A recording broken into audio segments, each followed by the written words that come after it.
Hello students, मैं हूं प्रशांत पटेल और स्वागत है आपका ऑपरेशन रिसर्च की इस ऑनलाइन क्लासेस में। इसमें हम पढ़ रहे थे ट्रांसपोर्टेशन प्रॉब्लम, उसको कैसे सॉल्व करा जाता है। उसी के अंदर हमने इनिशियल बेसिक सॉल्यूशन निकालने के लिए हम कुछ मेथड्स देख रहे थे, जिसमें हमने देखा था north west corner method, row minima method, column minima method, उसके बाद में हमने देखी थी मैट्रिक्स मिनिमा मेथड। उसी क्रम को आगे बढ़ाते हुए आज हम बात करेंगे वॉगल अप्रोक्सीमेशन मेथड, जिसको हम वैम भी बोलते हैं या फिर पेनल्टी मेथड भी बोलते हैं या फिर हम रिग्रेट मेथड भी बोलते हैं। ठीक है, इसके अलग अलग नाम है, पर आप तो वैम याद रखिए, वैम सबसे ज्यादा कॉमन है, पूछा जाता है। तो चलिए शुरू करते हैं इसको हम।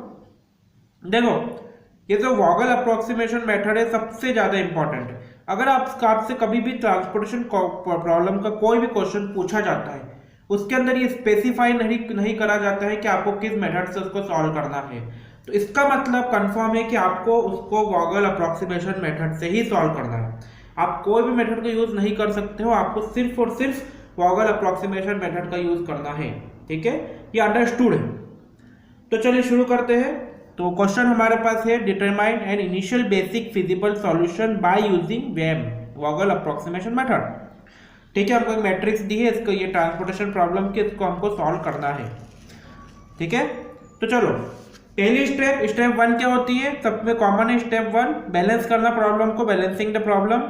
उसमें देखो, इसमें एक साइड पर रिक्वायरमेंट दिया है हॉरिजॉन्टली हमें, और वर्टिकली हमें दिया है अवेलेबिलिटी। रिक्वायरमेंट दी है 60, 40, 30 एंड 110। अवेलेबिलिटी दी है हमें 120, 70 एंड 50।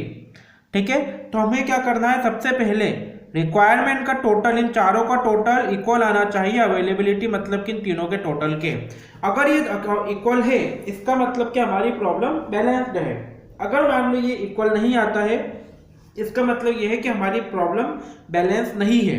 तो फिर पहले हमें उसे बैलेंस करना पड़ेगा, उसके बाद ही हम सॉल्व कर सकते हैं। ठीक है, बैलेंस करने की दूसरी स्टेप्स होती है, वो मैं आपको किसी और लेक्चर में बताऊंगा। अभी हमने बेसिकली बैलेंस्ड प्रॉब्लम ही ली है, जिससे कि हम वैम सीख सके, वॉगल अप्रोक्सीमेशन मेथड सीख सके। अगर बैलेंस नहीं होता है तो कैसे करा जाता है, उसके लिए मैं अलग से वीडियो लेक्चर बनाऊंगा और बताऊंगा कि आपको कि बैलेंस, अगर ये बैलेंस्ड नहीं हो दोनों, रिक्वायरमेंट इक्वल टू अवेलेबिलिटी, तो उसको बैलेंस कैसे करते हैं। तो चलिए अभी बैलेंस करके देखते हैं हम। रिक्वायरमेंट कितनी है, 60, 40, 30 एंड 110। तो इनको ऐड कर देते हैं, 60 प्लस 40 प्लस 30 प्लस 110। कितना आता है ये आता है 100, 130, 230। ठीक है, इधर देखते हैं अवेलेबिलिटी 120, 70 एंड 50। तो ये हो गया 120 प्लस 100, 130, 240 हो गया, सॉरी। ठीक है, 120 प्लस 70 प्लस 50, इनका टोटल करने पर ये भी 240 आएगा। मतलब कि ये दोनों अगर इक्वल है, मतलब कि हमारी प्रॉब्लम बैलेंस्ड है।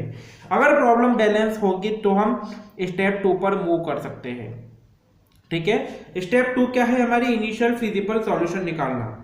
इसकी हम 4 मेथड ऑलरेडी पढ़ चुके हैं। कौन कौन सी 4 मेथड पढ़ी है हमने पढ़ी है row minima method, column minima method, उसके बाद में हमने पढ़ी थी नॉर्थ वेस्ट कॉर्नर मेथड, और हमने पढ़ी है मैट्रिक्स मिनिमा मेथड। ये 4 मेथड हम एक एक करके पिछले 4-5 लेक्चर्स में हम कंप्लीट कर चुके हैं। आज हमको इसकी 5वीं मेथड पढ़नी है, 5वीं और आखिरी मेथड, जो कि वॉगल अप्रोक्सीमेशन मेथड। ठीक है, तो इसमें भी हम वापस से क्वेश्चन को उतार लेंगे एज इट इज। इस क्वेश्चन को हमने ऐसा कैसा यहाँ पर उतार लिया है पूरा। ठीक है, अब इसको हम सॉल्व करेंगे। तो इसमें क्या करते, देखो इसमें हमको पेनल्टी निकालना रहती है। पेनल्टी कैसे निकालते हैं, सबसे पहले आप देखिए वर्टिकल में हमारे पास 3 है, 20, 24 और 32 फर्स्ट कॉलम में। इनमें सबसे छोटा है 20। ठीक है, सेकंड नंबर पे कौन आता है, 24 आता है। तो यहाँ पर हम सबसे छोटे जो 2 है, उन दोनों का डिफरेंस निकालेंगे। मतलब ये हो जाएगा 24 माइनस 20। ठीक है, तो ये हो जाएगा हमारा 4। इसी प्रकार से इसमें करेंगे, सबसे छोटा है 22 और फिर सेकेंड नंबर पे है 37। तो 37 माइनस 22 कितना हो जाएगा, ये हो जाएगा 15। थर्ड नंबर पे इस वाले में, इन तीनों में सबसे छोटा दिख रहा है 9। 9 के बाद में सेकेंड नंबर पे है 17। तो इसमें हम माइनस करेंगे 17 माइनस 9, तो ये हो जाएगा हमारा 8। इस वाले कॉलम में देखिए, इसमें सबसे छोटा है 4, सेकेंड नंबर पे है 7, तो इसमें हम 7 में से 4 माइनस कर देंगे, 7 माइनस 4 ये हो जाएगा 3। ठीक है, ठीक इसी प्रकार से अब हम रो वाइज निकाल लेंगे। अभी देखो इस रो में सबसे छोटा क्या दिख रहा है, इसमें दिख रहा है 4, सेकेंड नंबर पे सबसे छोटा हमें दिख रहा है 17, तो यहाँ पर 17 माइनस 4 कितना हो जाएगा, ये हो जाएगा 13। ठीक है, अब इसमें देखिए सबसे छोटा है 7, सेकेंड नंबर पे सबसे छोटा है 9, तो यहाँ पर 9 माइनस 7 हो जाएगा 2। अब लास्ट वाली रो, इन चारों में सबसे छोटा हमें दिख रहा है 15, सेकेंड नंबर पे सबसे छोटा है 20, तो यहाँ पर हो जाएगा 20 माइनस 15 जो कि हो जाएगा 5। ठीक है, अब देखो ये हमारी पेनल्टी निकल गई। क्या क्या है पेनल्टी हमारी, 4, 15, 8, 3, 5, 2 एंड 13, ये हमारी सातों पेनल्टी है। अब हम देखते हैं कि पेनल्टी में, इन सातों पेनल्टी में सबसे बड़ी पेनल्टी कौन सी है, तो यहाँ पर हमको दिखता है कि सबसे बड़ी पेनल्टी है 15। ठीक है, 15 किस में आ रहा है, 15 इन तीनों में, इन तीनों को हमने लिया था, मतलब कि हमारा ये वाला कॉलम था, बी वाला कॉलम, इसमें हमारा आया 15। इस वाले कॉलम में सबसे छोटा क्या है, इसमें है 22, तो हम सबसे पहले कौन सी रो को सॉल्व करेंगे, कौन से कॉलम को करेंगे, 22 को सॉल्व करेंगे।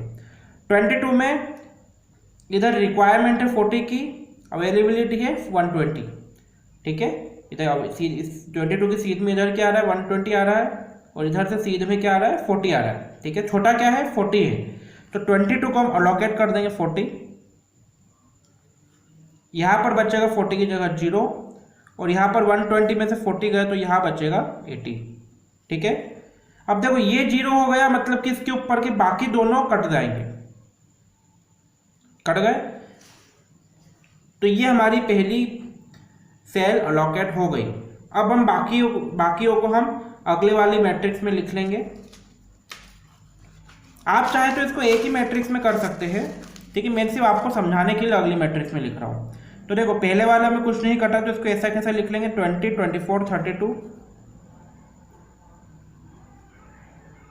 इनके ऊपर क्या है, ए है तो ए लिख दिया, साइड में क्या है, एक्स वाई और जेड, तो एक्स वाई जेड लिख दिया। अब इसका अलोकेट हो चुका है, ये दोनों कट चुके हैं, तो इन तीनों को नहीं लिखेंगे, इधर नीचे 60 भी लिख देते हैं हम, इधर 0 है तो ये भी नहीं आएगा, इसको लिखते रहे 7, सी में आ रहा है 17, 9 एंड 20, तो यहाँ पर लिख दिया हमने 17, 9 एंड 20, और यहाँ पर है 30। फिर 4, 7 डी में आ रहा है 4, 7, 15 एंड 110।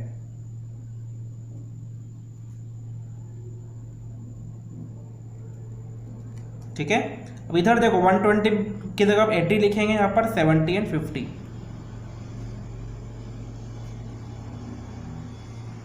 ठीक है, अब ये हमारी नई मैट्रिक्स बन गई है।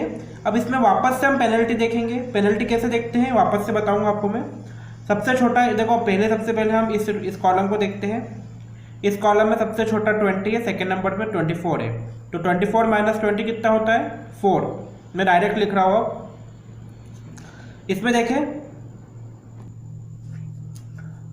इसमें सबसे छोटा है 9, सेकेंड पे है 17, तो 17 माइनस 9 हो जाएगा 8।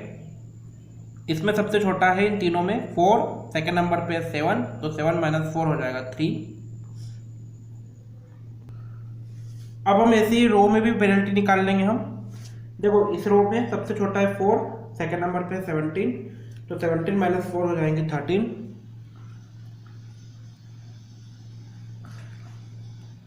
इस वाली रो में सबसे छोटा है 7, सेकेंड नंबर पे है 9, तो 9 माइनस 7 हो जाएगा 2।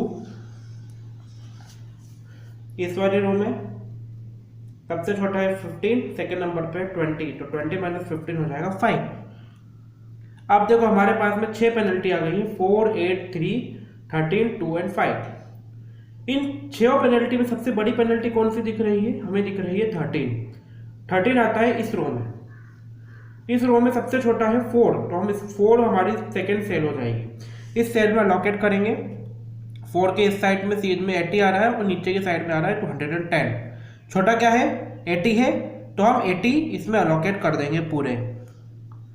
अब यहाँ पर 80 कर दिया, मतलब कि ये पूरा 0 हो गया, ये 0 हो गया, मतलब कि ये दोनों 4 की सीट के दोनों ये कट जाएंगे। यहाँ पर 80 अलोकेट करा है, 110 में से 80 गिरा तो कितना बचा 30। अब बाकी जो भी सेल बची है उसको हम हमारी अगली स्टेप के लिए अगली मैट्रिक्स में लिख देंगे। इसमें हम तो देखो एक्स पूरा कट चुका है, इधर आएगा सिर्फ वाई जेड, ऊपर ए सी डी तीनों आएंगे, इधर आ जाएगा 24 9 7 32 20 15, इधर आ जाएगा 60 30 और इधर 30 आएगा। इस साइड पे आ जाएगा 70 एंड 50। फिर से पेनल्टी निकालेंगे, अब तो इधर दो ही है तो इन दोनोों का ही डिफरेंस ले लेंगे हम। 32 माइनस 24 होता है 88, 20 माइनस 9 11, 15 माइनस 7 8। इधर इन तीनों में सबसे छोटा है 7, सेकंड नंबर पे है 9, तो 9 माइनस 7 हो जाएगा 2। इन तीनों में सबसे छोटा है 15, सेकंड नंबर पे है 20, तो 20 माइनस 15 हो जाएगा 5। अब हमारे पास में 5 पेनल्टीज है, 8 11 8 2 एंड 5, ठीक है। तो यहाँ पर सबसे बड़ी पेनल्टी है 11, सबसे बड़ी पेनल्टी है 11, मतलब कि 11 के ऊपर क्या आ रहा है, ये 2 आ रहे हैं, इन दोनों में सबसे छोटा है 9, तो हमारी अगली सेल हो जाएगी 9। 9 में इधर देखिए, इधर 30 है, इधर 70 है, छोटा क्या है 30 है, तो हम 39 में अलोकेट कर देंगे हम। तो ये अलोकेट हो गया 30, ये हो गया 0, ये कट जाएगा, इधर कितना बचेगा 70 माइनस 30 होता है 40, ठीक है। अब ये बाकी चीज़ों को हम, बाकी तो 4 बचे हैं, इसको हम अगली सेल में लिख लेंगे। तो मैं इधर लिख रहा हूँ इसको, ठीक है, यहाँ पर लिखता हूँ मैं।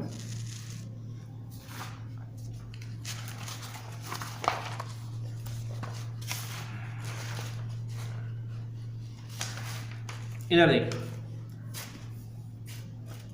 ये ए के नीचे 24 और 32 एज इट इज आ जाएगा, वाई जेड भी एज इट इज आएगा, डी के नीचे 7 और 15 आ जाएगा, इधर बचेगा 40 एंड 450, इधर बचेगा 60 एंड 30।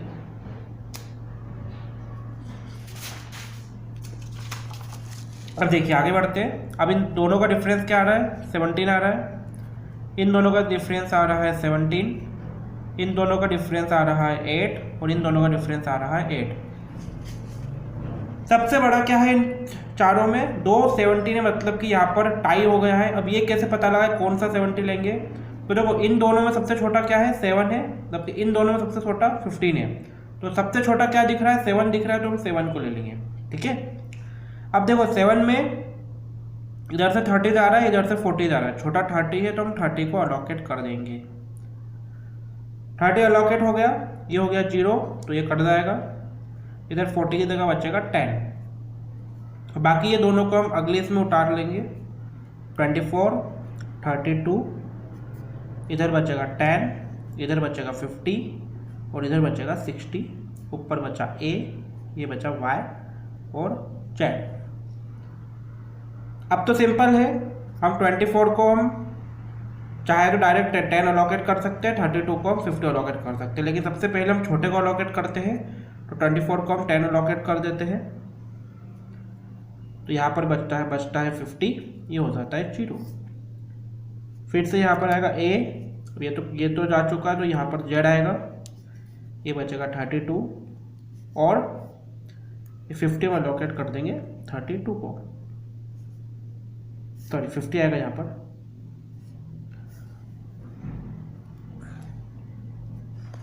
ठीक है। तो ये हमारा पूरा अलोकेट हो गया। अब इसको पूरे को हम इसमें लिख लेंगे फाइनल अलोकेशन टेबल में। तो चलिए लिखते हैं फटाफट। सबसे पहले इस 22 में हमने अलोकेट करा था 40, ये देखो ये 22 में 40 अलोकेट करा था हमने, यहाँ पर मैंने 40 अलोकेट कर दिया।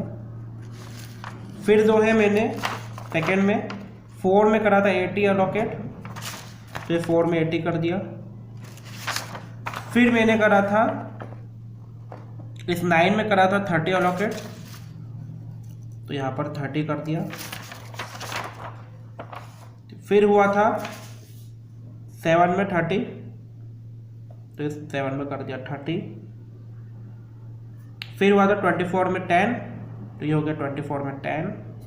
फिर हुआ था 32 में 50, तो ये 32 में हो गया 50। तो ये हमारे अलोकेशन हो गए 6। ठीक है, अब हम निकालते हैं total initial cost. Total initial cost कैसे निकालते हैं, आप